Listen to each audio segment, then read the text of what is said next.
What is up, you guys? I'm Charmx today, and gonna be reacting to This Was the Day the World Almost Ended by Real Life Lore. Now, Real Life Lore makes really cool videos. Apparently, the world almost ended someday. And judging from this title, this is gonna be a very interesting video. And probably quite terrifying video as well. But yeah, with that being said, the original link's in the description. Without any further ado, let's begin. October 27th, 1962.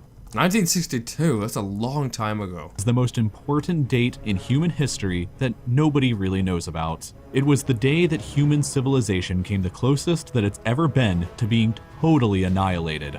Oh, I think I know where this is going. I'm not going to spoil it. I'm going to continue on. I don't know if it's exactly what I'm thinking it is, but I think I might know. If events had gone slightly differently that day, or one man had made a different decision, it's very likely Oh, I definitely know where this is going. that you would never have existed in the first place. And even if you did, the world you know today in 2019 would more closely resemble Fallout than our own. Because on October 27th, 1962, the world came the closest it's ever been to full-out nuclear war.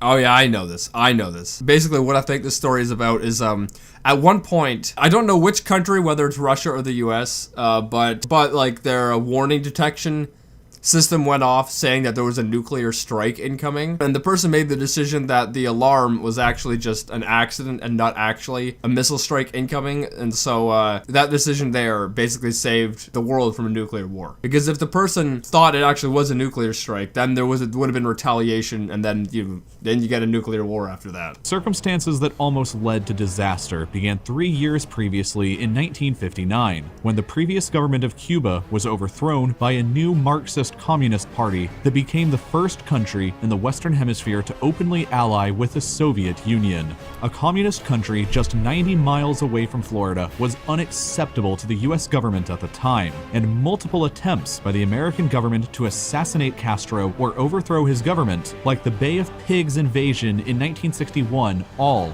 failed. The American-sponsored but half-hearted invasion at the Bay of Pigs convinced Castro that the Americans were going to try and launch a full-scale Maybe this is not what I was thinking. This does not seem to be the story at least I was thinking of. Invasion of Cuba at some point in the future. And so Castro was getting closer and closer in his alliance with the USSR. The Soviet Union, meanwhile, was concerned not only with the possibility of an American invasion of Cuba, but also with the recent deployments of American nuclear missiles in Italy, and more alarmingly to them, in Turkey. The missiles here were within striking distance of Ukraine and southern Russia itself, and America possessed Or maybe it is the one I'm thinking of.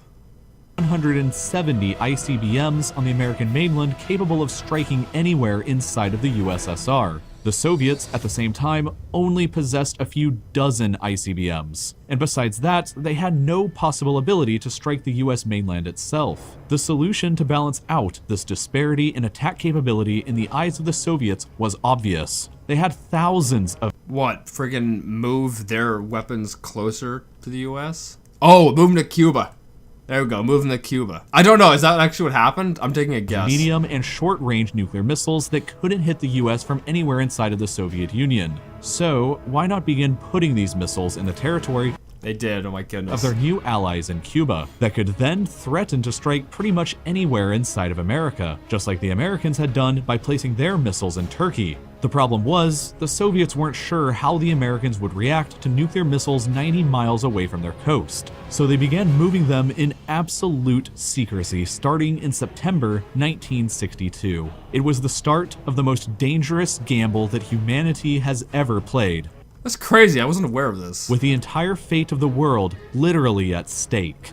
Or at least if I was aware, I totally forgot. And for the first time in America's history, she faced the same threat that nearly every other country in the world has faced for centuries. The very real threat of total annihilation by an external power. The first photographic evidence of Soviet missiles by American spy planes flying over Cuba was acquired on October 14th. President Kennedy was notified on October 16th, when he called a meeting to discuss the American response options. They included doing nothing, using diplomacy Doing nothing? Well, yeah, that is a response. to pressure the Soviets to withdraw, threatening Castro with an invasion, blockading Cuba to prevent any new missiles from arriving, using airstrikes to destroy the known missile site locations, or using the US military to launch a full-scale invasion of Cuba to destroy the missile sites and overthrow Castro and his regime. The American Joint Chiefs of Which one did they decide to do? Because my history ain't that good. Staff were unanimous in their approval of the invasion option.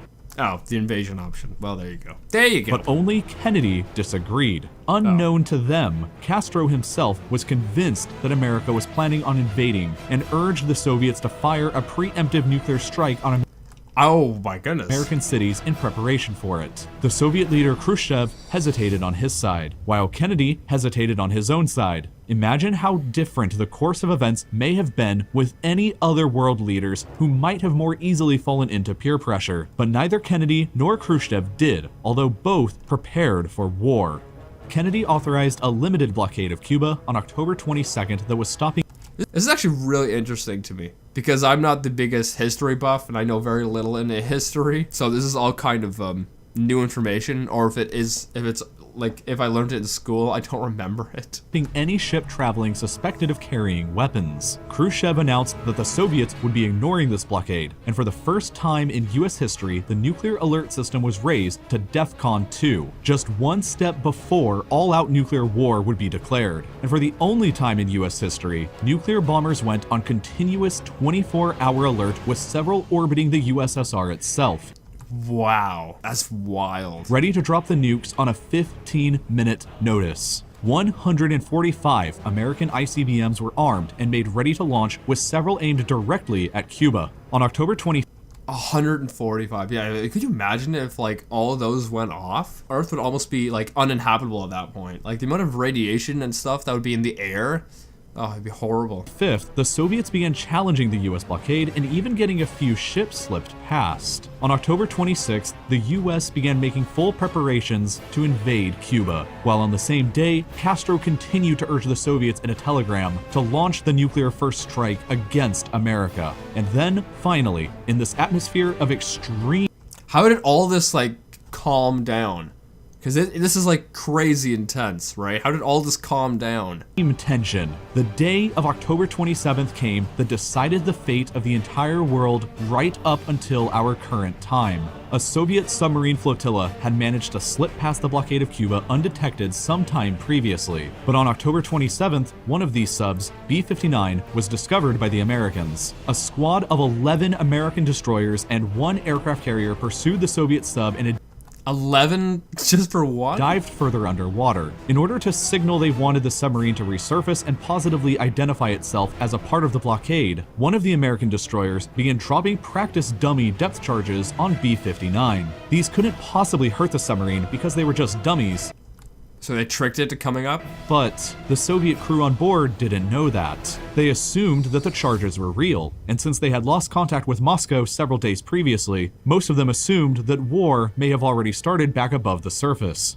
I don't blame them. You don't have communication and you're in like a very tense situation like this. Their submarine was armed with a T-5 torpedo tipped with a 5-kiloton nuclear warhead. If war had truly begun back above the surface like they believed, and the nukes had already been fired, then it wouldn't matter if they fired their nuclear torpedo against the American ships that seemed to be attacking them. There were 3 officers on board that all had to agree on deploying a nuclear weapon, and while 2 of them did agree, the third, named Vasily Arkhipov, was the sole man who disagreed. Arkhipov was the commander of the whole Soviet submarine. Maybe this is the story I'm familiar with, but I was just not aware to the detail of the story.